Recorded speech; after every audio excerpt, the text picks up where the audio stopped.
την Εκκλησία, όποιο χέρι θέλησε να την αγγίξει, ξεράθηκε το χέρι αυτό. Βλέπουνε το σταυρό και δαιμονίζονται. Στη συνέντευξή του, ο Αρχιεπίσκοπος αποκαλύπτει τα όσα συζήτησε με τον Υπουργό Άμυνας Πάνο Καμένο για το ενδεχόμενο να ρίξει την κυβέρνηση. Το ομολόγησε. Είπε, αν μου πείτε μακαριότητα ότι δεν συμφωνείτε ή δεν θέλετε, εγώ ρίχνω την κυβέρνηση αύριο το πρωί. Είναι καιρός η νέα γενεά να εκμάθει εκ των πνευματικών αυτής διδασκάλων και των γονέων της δια την Βόρειον Ήπειρον, των μοναστήριων, την Ανατολική Ρωμιλία. Η Εκκλησία και ο εθνικισμός είναι δύο διαπλεκόμενα στοιχεία στην ελληνική ιστορία. Υπάρχει μια σειρά από συμβάντα της πρόσφατης ελληνικής ιστορίας. Εγώ τα χαρακτηρίζω ως μάχες για τη σημαία. Από την υπόθεση των αλλοδαπών σημεοφόρων μαθητών μέχρι αυτά που αναφέραμε, τις ταυτότητες, το μάθημα των σκεπτικών, μέχρι τα βιβλία ιστορίας, τα εκπαιδευτικά. Υπάρχει ένα συνδυασμό στα περισσότερες από αυτές τις μάχες του φαντασιακού. Είναι μάχες του φαντασιακού αυτές. Εμπλέκεται με κάποιο τρόπο αυτό που είπατε, το εθνικό αίσθημα ή ο εθνικισμός. Εμπλέκεται η εκπαίδευση. Συνήθως έχουμε να κάνουμε με διδασκαλία ιστορίας ή θρησκευτικών. Και με κάποιο τρόπο εκεί υπάρχει μια συστράτευση πάρα πολύ συντηρητικών πολιτικών δυνάμεων και κοινωνικών δυνάμεων και της Εκκλησίας. Με την έννοια αυτή, απαντώ στο ερώτημά σας ότι η Εκκλησία έχει σχέση με τον εθνικισμό. Υπάρχει η έννοια του ελληνοχριστιανικού ιδεώδους, είναι κυρίαρχη ακόμα στο αφήγημα, ας πούμε, της Εκκλησίας. Και δεν είναι τυχαίο ότι η Εκκλησία, όποτε υπήρξαν εντάσεις και ο εθνικισμός στην μεταπολιτευτική περίοδο έδειξε τα δόντια του, βλέπετε το μακεδονικό, ας πούμε, η Εκκλησία μπήκε σε αυτό το παιχνίδι δυνατά, διεκδίκησε να ηγηθεί και να κερδίσει αντιστοίχως και πολιτική δύναμη. Αν θέλαμε να βρούμε την εμβληματική φιγούρα της πολιτευόμενης Εκκλησίας, ήταν ο Χριστόδουλος. Έτσι, και ο Χριστόδουλος ταύτισε το ξεκίνημα της δικής του πορείας με το μακεδονικό. Υπάρχουν θρησκείες πραγματικά αποκομμένες από την ιδέα του κράτους? Ενδεχομένως θα μπορούσε να μιλήσει κανείς για ανατολικές θρησκείες σε αυτή την περίπτωση. Στο μονοθεϊσμό, αν το πάρουμε καθαρά από άποψη θρησκείας, υπάρχει καταρχάς μια μεγάλη σύνδεση θρησκείας και έθνους και θρησκείας και περιούσιου λαού, για να το πάμε από την αρχή. Οπότε όλο αυτό υπάρχει μια κατασκευή ταυτότητας θρησκευτικής και εθνικής σε πολλές περιπτώσεις, ήδη από τον Ιουδαϊσμό, τον Χριστιανισμό και φυσικά και το Ισλάμ σε πολλές περιπτώσεις.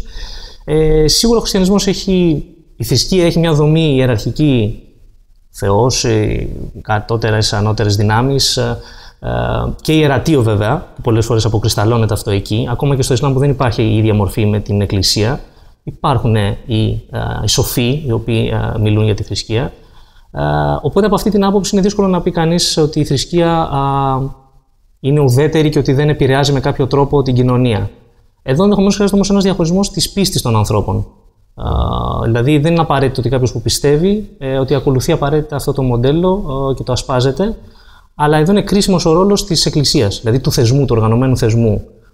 Αυτό που έχει υποθεί ότι μια Εκκλησία εκτός από το μονοπόλιο πολλών πραγμάτων άλλων έχει και το μονοπόλιο της σωτηρίας για τους πιστούς, οπότε ασκεί εκ των πραγμάτων εξουσία. Και είναι ιεραρχικά δομημένη με έναν τέτοιον τρόπο που να ασκεί εξουσία στους πιστούς, να τους επιβάλλει πράγματα και πολλές φορές και να ασκεί βία, συμβολική ή φυσική στους πιστούς. Οπότε θεωρώ ότι είναι πολύ δύσκολο να πει κανείς ότι είναι ουδέτερη θρησκεία εξορισμού. Άλλο αν μίλαγε για την πίστη των ανθρώπων. Εκεί ίσως χρειάζεται μια διαφοροποίηση. Διάβασα τα καινούργια προγράμματα και τα είδα. Είναι απαράδεκτα. Είναι επικίνδυνα.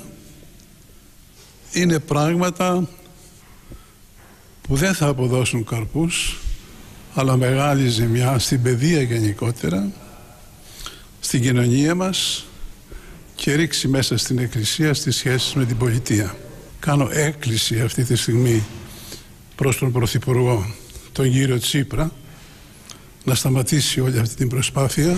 Η αποχώρηση ή αποπομπή σας, ανάλογα με το πώς θα το προτιμάει κανείς, από το Υπουργείο Παιδείας έγινε σύμφωνα με πάρα πολλούς κατά παραγγελία του Αρχιεπισκόπου Αθηνών, του Ιερώνυμου. Συμμερίζεστε εσείς αυτή την εκδοχή? Δεν θέλω να αναφερθώ σε παρασκήνια, δεν με αφορούν, σε ό,τι δημόσια γνωρίζουμε. Λίγες μέρες πριν τον ανασχηματισμό, ο Αρχιεπίσκοπος, στη συνέντευξή του στο Sky, εξαπέλυσε μια επίθεση μυσαλλοδοξίας, προσωπική επίθεση απέναντί μου. Η αφορμή ήταν η όψιμη αντίθεσή του στα νέα προγράμματα του μαθήματος των θρησκευτικών στην εκπαίδευση. Λέω όψιμη διότι παλαιότερα, πριν συμμαχίσει με τους ακραίους, τους ακροδεξιούς της ιεραρχίας, είχε συμφωνήσει στη συγκρότηση μιας επιτροπής με θεολόγους κύρους που οδήγησαν στο συγκεκριμένο αποτέλεσμα. Και τώρα λέω όψιμα, έκανε πίσω, υπαναχώρησε. Είναι μια μορφή πολιτικαντισμού δυστυχώς αυτή. Και ένα τεστ κοπόσεως που θέλει να κάνει στην κυβέρνηση ο Αρχιεπίσκοπος και οδήγησε στον ανασχηματισμό σε σχέση με το πρόσωπό μου. Αλλά όλα αυτά, επαναλαμβάνω, δεν είναι θέματα προσωπικών κινήσεων, είναι θέματα πολιτικών διαφωνιών και για μια κυβέρνηση η οποία έχει την εντολή του λαού και έχει ως βασική της επιδίωξη το σεβασμό των συνταγματικά προσδιορισμένων δικαιωμάτων, είναι προφανές ότι δεν είναι δυνατόν να αποδεχθεί ότι η Εκκλησία μπορεί να καθορίζει και τις πολιτικές εξελίξεις. Εκτός της Εκκλησίας όμως, για να είμαι δίκαιος, υπάρχουν και οι σχολάρχες των ιδιωτικών σχολείων, οι οποίοι δώσαν μάχη να μην ψηφιστεί ο νόμος το καλοκαίρι, να είναι τα σχολεία τους σχολεία σούπερ μάρκετ στην ουσία, ενώ εμείς ψηφίσαμε ένα νόμο που υπάρχει δημόσια εποπτεία στην ιδιωτική εκπαίδευση και για το θέμα των ιδιωτικών εκπαιδευτικών. Η Χρυσή Αυγή μέχρι αυτή την ώρα δεν αποτελεί μια συμμορία. Αντιθέτως, είναι ένα νόμιμο πολιτικό κόμμα μέσα στο ελληνικό κοινοβούλιο, ισότιμο και ισόκυρο με τον ΣΥΡΙΖΑ. Στην αρρωστημένη σήμερα και παρακμάζουσα δημοκρατία μας δεν είστε βέβαια μια μαύρη νύχτα.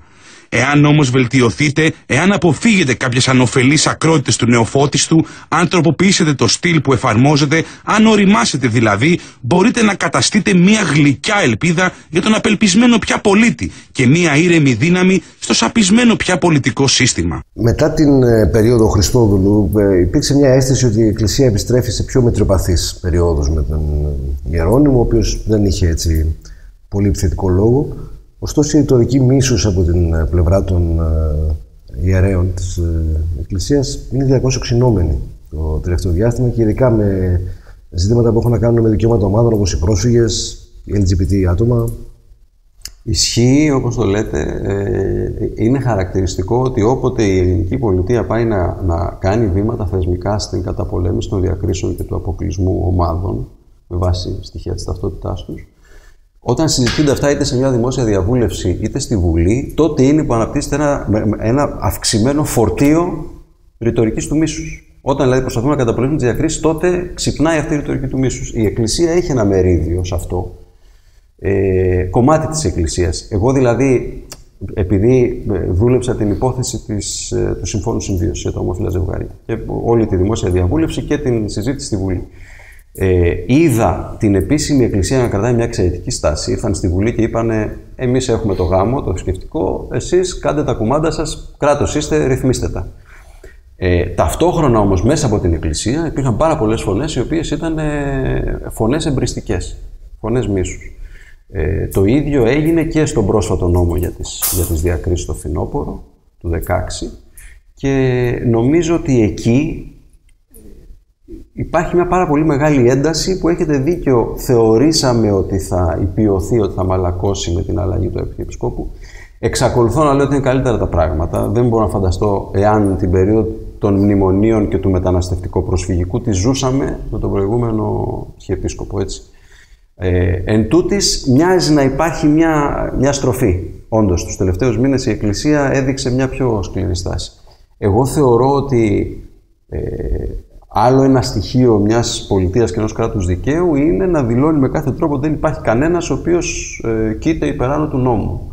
Και σε ό,τι με αφορά, γι' αυτό και έστειλα υπόθεση Μητροπολίτη και ρητορικής μίσους στον αρμόδιο εισαγγελέα. Από εκεί και πέρα η δικαιοσύνη θα κάνει ό,τι είναι να κάνει ή δεν θα κάνει. Αλλά η λογική ότι μα πώς μπορεί σε ένα Μητροπολίτη να τον στείλει στον εισαγγελέα, πράγμα που ισούται με το ότι άρα ο Μητροπολίτης μπορεί να λέει ό,τι θέλει, κάτι που δεν θα το έλεγε ένας άλλος δημόσιος λειτουργός, Και μάλιστα να το λέει, τονίζω, ως δημόσιος λειτουργός. Δηλαδή αυτό που αν το έλεγε ένας διευθυντής πολεοδομίας θα λέγαμε στον εισαγγελέα.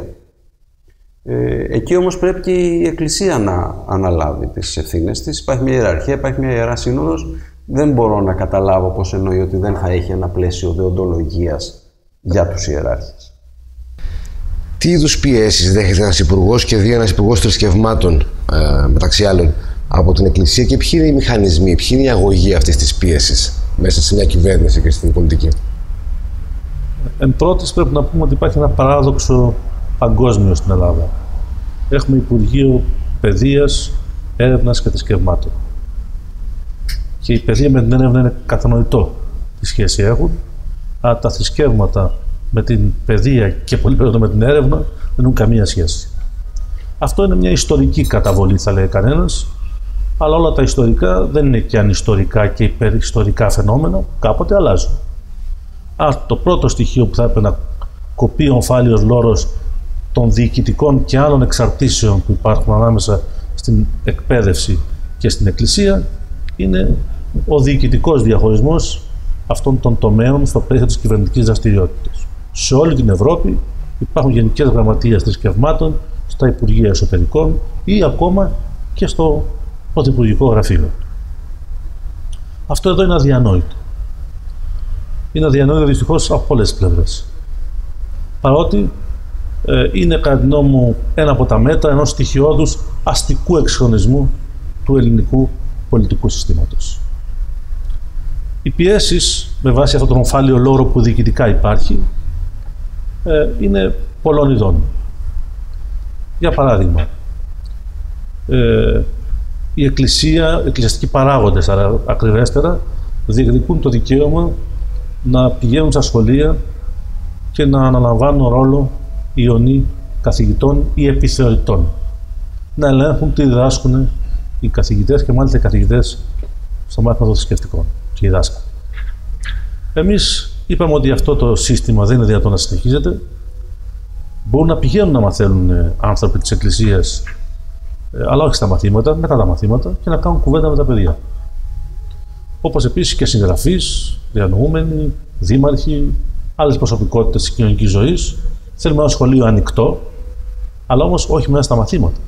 Την ευθύνη των μαθημάτων την έχει η πολιτεία με βάση το Σύνταγμα και τους νόμους. Άλλες μορφές παρεμβάσεων. Μέχρι πρότινος ήταν υποχρεωτική η εξομολόγηση στα σχολεία. Την κατήγησε προς τιμήν της η τότε υπουργός, η κυρία Γιαννάκου. Ξεσηκώθηκε και τότε ασύνορος. Αλλά τότε δεν υπήρχε θέμα ότι υπάρχει αριστερή κυβέρνηση. Ήταν η δεξιά του κυρίου που κυβερνούσε. Άρα το κατάπιε η Εκκλησία αυτό.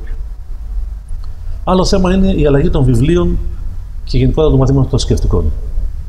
Θέλουν να παρεμβαίνουν στο ζήτημα αυτό.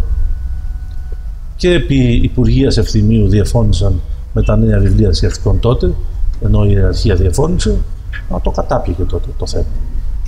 Μόνο στις μέρες μας έγινε αποδεκτή η απέτησή της που οδήγησε σε αυτήν την δική μου απομάκρυνση από το Υπουργείο Παιδείας. Αλλά για να είμαι ειλικρινής, είναι και η ιστορία με τον Τρίτσι που αφορούσε πολύ πιο υλικά ζητήματα για τα οποία ενδιαφέρεται η Εκκλησία, δηλαδή το θέμα της εκκλησιαστικής περιουσίας. Και πιστεύω ότι αυτά τα επίδικα υφίστανται και στις μέρες μας, θα φανούν σιγά σιγά πολλών ειδών παρεμβάσεις πολιτικές και άλλου τύπου, προκειμένου να διασφαλίσει η Εκκλησία τα καλά και συμφέροντα, όχι βεβαίως τις ψυχές ημών. Ο Υπουργός Άμυνας και βασικός εταίρος της κυβέρνησης δήλωσε ότι σε συνάντηση που είχατε παρουσία σας με τον Αρχιεπίσκοπο, του είπε: αν μου πείτε να ρίξω την κυβέρνηση, θα τη ρίξω. Το είπε και ο Αρχιεπίσκοπος στη συνέντευξή του. Ότι το επιβεβαίωσε. Το Sky. Ναι. Μπορεί να πολιτευτεί κανείς χωρίς την Εκκλησία στην Ελλάδα? Αναλόγως. Σε τι Θεό πιστεύει. Εγώ πιστεύω ότι ένας άνθρωπος, μια πολιτική δύναμη, ένα κίνημα πολιτών, είναι δυνατόν να αυτοπροσδιορίζεται με ορισμένες αξίες που δεν θα είναι εχθρικές προς τη θρησκεία. Αλλήμωνο υπάρχει το δικαίωμα του κάθε πολίτη να πιστεύει εκεί που θέλει, της ελευθερίας της θρησκευτικής συνείδησης στη χώρα μας. Αλλά όμως η θρησκευτική συνήθεια δεν σημαίνει επιβολή ενός δόγματος στους πολίτες. Και βεβαίως, παρά τα όσα λέγονται, η πολιτική επιρροή της Εκκλησίας σήμερα είναι μικρότερη από ό,τι στο παρελθόν. Και δεν στο παρελθόν, ενώ μόλις προ 15 ετών ο τότε Αρχιεπίσκοπος Χριστόδουλος μάζευε εκατομμύρια υπογραφές για δημοψήφισμα που δεν το πέτυχε, αλλά και χιλιάδες σε λαοσυνάξεις για θέματα ταυτοτήτων. Σήμερα τέτοια πράγματα δεν είναι δυνατόν να κάνει η Εκκλησία, γιατί η κοινωνία μας έχει άλλα μεγάλα προβλήματα. Και το τελευταίο που μπορεί να σκεφτεί είναι τέτοιου είδους ζηλωτικού τύπου κινήσεις. Άρα, με βάση και την ορίμανση της κοινωνίας μας, ναι, μπορούμε και πρέπει, και αν δεν είναι δυνατόν καθ' ολοκληρία, πρέπει να γίνουν βήματα σημαντικά, να διευκρινίζονται οι ρόλοι ανάμεσα στην Εκκλησία και το κράτος και να διεκδικούμε αυτό που είναι το κράτος, τον κοσμικό του χαρακτήρα. Και αυτό που είναι η Εκκλησία, το εκκλησιαστικό της χαρακτήρα. Χωριστά πράγματα. Ως προς την αποστολή που έχει ο κάθε θεσμός και ως προς τη δυνατότητα επιρροής της κοινής γνώμης.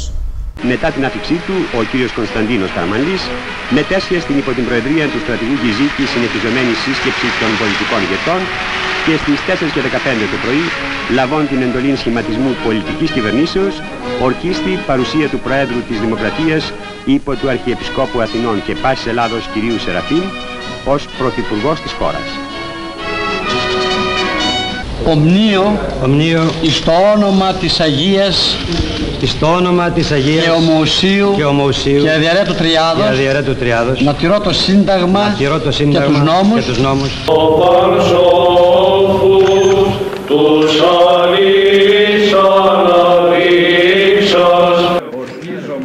Ορκίζομαι εις το όνομα της Αγίας και ομοουσίου και αδιαιρέτου Τριάδος και δι' αυτόν την οικουμένην σαγηνεύσας. Ορκίζομαι εις το όνομα της Αγίας και ομοουσίου και αδιαιρέτου Τριάδος. Κύριε Πρόεδρε, θέλω να σας διαβεβαιώσω την τιμή και τη συνείδησή μου ότι θα τηρώ το Σύνταγμα και τους νόμους και ότι θα υπηρετώ πάντα το γενικό συμφέρον του ελληνικού λαού. Είμαστε σε μια περίοδο αντιδραστικής παλινόρθωσης σε ευρωπαϊκό επίπεδο, με την άκρα δεξιά να ανεβαίνει, με τα συντηρητικά κόμματα να διπλώνονται σε θέσεις πιο παραδοσιακές και χριστιανικές ενίοτε. Αυτό είναι ένα περιβάλλον που δυσκολεύει οποιαδήποτε συζήτηση στην Ελλάδα για το χωρισμό κράτους και εκκλησίας. Αυτό το περιβάλλον μοιάζει να διαμορφώνεται με όρους ενός αντιδιαφωτισμού. Δηλαδή, το δυστύχημα είναι ότι οι ευρωπαϊκοί λαοί, και ο αμερικανικός, αλλά αυτό είναι μια άλλη συζήτηση ενδεχομένως, ότι αρκετοί ευρωπαϊκοί λαοί μοιάζει να δηλώνουν ότι έχουν, ας το πω έτσι μεταφορικά και διαφορετικά, ότι έχουν μετανιώσει λίγο τα βήματα που γίνανε μετά το 18ο αιώνα. Και γι' αυτό και ξαναγυρνάμε με γοργούς ρυθμούς σε μια λογική εθνικού κράτους, έντονη, και με το θρησκευτικό στοιχείο που είπατε, το οποίο έρχεται να αντιδιασταλεί προς το Ισλάμ, και εδώ το προσφυγικό είναι το όχημα για να ξυπνήσει αυτή την ανάγκη να γυρίσουμε στα χριστιανικά ιδεώδη και στη χριστιανική ταυτότητα της Ευρώπης. Αυτή την περίοδο του αντιδιαφωτισμού, λοιπόν, εάν όμως τα πράγματα προχωρήσουν όπως βλέπουμε ότι προχωράνε και με τις εκλογικές αναμετρήσεις του 2017 στην Ευρώπη, που μπορεί να γίνουν ένα ντόμινο παλινόρθωσης, εγώ θα έλεγα ότι θα φανεί ακόμη πιο έντονο το έλλειμμα των θεσμικών βημάτων που δεν έγιναν στην Ελλάδα σε καιρούς που ήταν λίγο πιο εύκολα, που ήταν λίγο πιο παχές οι αγελάδες και επέτρεπαν τέτοιες θεσμικές τομές. Εμείς δηλαδή θα βρεθούμε να ξεκινάμε αυτή την παλινόρθωση πιο πίσω από ότι οι άλλοι που έχουν προχωρήσει και θα έχουν να κάνουν μεγαλύτερη διαδρομή. Με την έννοια αυτή θεωρώ ότι ακόμη είναι εξαιρετικής σημασίας έστω βήματα σε συμβολικό επίπεδο να γίνονται. Δηλαδή, ο λατρευτικός χώρος για τους μουσουλμάνους στην Αθήνα πρέπει να γίνει. Είναι κακό που καθυστερεί. Τα ζητήματα της καύσης των νεκρών πρέπει να προχωρήσουν. Και για μένα εξακολουθεί να είναι ανοιχτό διαρκώς το ζήτημα της εκπαίδευσης. Είναι κρίσιμο γιατί μία πολιτεία τη σφραγίδα της ως προς τον τόνο που θέλει να δώσει απέναντι στην Εκκλησία τη δίνει με τα εκπαιδευτικά πράγματα. Το Το γεγονός ότι υπάρχει μια συζήτηση για συνταγματική αναθεώρηση, η οποία δεν περιλαμβάνει το χωρισμό κράτους-εκκλησίας, και αυτό συμβαίνει κατά τη διάρκεια μιας περίοδου που στην κυβέρνηση βρίσκεται ένα κόμμα που θεωρείται το λιγότερο χριστιανικό από τα πιο μεγάλα. Σας προβληματίζει, σας ανησυχεί? Το ζήτημα της συνταγματικής αναθεώρησης θα έπρεπε να είναι το πρώτο μέλημα των πολιτικών κομμάτων, όλων των πολιτικών κομμάτων. Μια και ο διαχωρισμός κράτους-εκκλησίας είναι κάτι το οποίο θα ωφελήσει όλους τους πολίτες, τους ψηφοφόρους τους λοιπόν, και θα ωφελήσει και τη δημοκρατία. Τα πρόσφατα περιστατικά αποπομπής ενός υπουργού για το θέμα των θρησκευτικών, ή ένα παλαιότερο στο οποίο είχαμε αναφερθεί και με δελτίο τύπου εμείς, να τίθενται κόκκινες γραμμές στον Πρωθυπουργό σχετικά με το μάθημα των θρησκευτικών, είναι προβλήματα πολύ σοβαρά, τα οποία θα έπρεπε κάποια στιγμή τα πολιτικά κόμματα να τα αντιμετωπίσουν, και να τα αντιμετωπίσουν με την ευθύνη που τους αναλογεί. Η συζήτηση για τον χωρισμό κράτους και εκκλησίας ήταν συνεχής, διαρκής στην μεταπολίτευση. Σήμερα για πρώτη φορά έχουμε μια κυβέρνηση που, τουλάχιστον το μεγαλύτερο κόμμα που συμμετέχει σε αυτό, δεν φημίζεται για τα θρησκευτικά του συναισθήματα. Κι όμως από τη συζήτηση για την αναθεώρηση του συντάγματος, η κουβέντα για τον χωρισμό κράτους εκκλησίας απουσιάζει. Πώς το εξηγείτε αυτό και ποια είναι η άποψή σας? Για να γίνω σαφέστερος, η συζήτηση για τον διαχωρισμό των ρόλων ανάμεσα στο κράτος και την εκκλησία δεν αφορά τα θρησκευτικά αισθήματα των πολιτών που ψηφίζουν ΣΥΡΙΖΑ. Αφορά ένα αίτημα δημοκρατικής οργάνωσης της κοινωνίας μας, το οποίο προβάλλεται οριζόντια και από άλλες πλευρές του πολιτικού συστήματος. Βεβαίως είναι ένας παλαιός στόχος όλων των δυνάμεων της αριστεράς, που προβλήθηκε κατά την αναθεώρηση του συντάγματος το 1974-75, αλλά παραμένει, επαναλαμβάνω, ένα οριζόντιο αίτημα στο πολιτικό σύστημα. Και νομίζω ότι και η Εκκλησία μέσα από ένα τέτοιο διαχωρισμό, πρέπει να δούμε, να μην παίρνουμε συνθήματα, δούμε τι σημαίνει συγκεκριμένα, θα έχει να κερδίσει. Διότι δεν θα είναι η δύναμή της, δύναμη που της δίνει το κράτος, αλλά θα είναι δύναμη που θα προκύπτει από τους πιστούς που θα αναγνωρίζουν την αποστολή της Εκκλησίας. Νομίζω ότι το θέμα της συνταγματικής αναθεώρησης που το έχουμε μπροστά μας θα απασχολήσει όλους τους βουλευτές, ελπίζω και την κοινωνία, και μπορούμε να έχουμε αλλαγές με μια πλειοψηφία σήμερα, αν προχωρήσουμε στην αναθεώρηση, στο πρώτο μέρος της αναθεώρησης, με μια πλειοψηφία η οποία μπορεί να ανοίξει τα σχετικά άρθρα του συντάγματος για τη θρησκεία και για την Εκκλησία, και η επόμενη να κλείσει θετικά το περιεχόμενό τους, η επόμενη Βουλή. Λοιπόν, κηρύσσομαι στα τρίκαλα αυτή τη στιγμή, και ας το βάλουνε καλά όλοι στο μυαλό τους. Πιστεύω στον Θεό σημαίνει, μπορώ να πιστεύω στον Θεό σημαίνει, δεν ανακαλύψαμε τον Θεό μέσα από κάποιον πειραματικό σωλήνα. Γιατί υπάρχουν 4 Ευαγγελιστές οι οποίοι εγγυώνται το ιστορικό πρόσωπο του Χριστού, την πορεία του ιστορικού προσώπου του Κυρίου ημών Ιησού Χριστού. Προκαλώ από την θέση αυτή ορισμένους πολιτικάντιδες, οι οποίοι κόπτονται περί της αθείας τους. Προκαλώ από την θέση αυτή. Για ποιο ιστορικό πρόσωπο υπάρχουν 4 βιογραφίες εγγυημένες για τη γέννηση, για τη σταύρωση, για το κήρυγμα, για τη μεταμόρφωση, για το θάνατο, για την Ανάσταση του Κυρίου. Πέστε μου, ποιος? Και η αθεία δεν μπορεί να είναι ακριβώς ουδέτερη, ή εδώ είναι μια άλλη συζήτηση? Η αθεία δεν έχει, είναι ένα σύστημα πεποιθήσεων για πάνω σε ένα συγκεκριμένο ζήτημα, που δεν μιλάει απαραίτητα για την οργάνωση, την πολιτική της κοινωνίας. Ζητά έχει μια συγκεκριμένη θεωρητική, ιδεολογική υπόσταση ενδεχομένως. Για παράδειγμα, η θρησκεία και η Εκκλησία θέλει να έχει λόγο στο πώς θα ντύνονται οι άνθρωποι, ιστορικά τώρα το λέω, στη διατροφή τους, στο πώς θα είναι οργανωμένοι, πού θα υπακούν, αν θα υπακούν στην εξουσία ή όχι.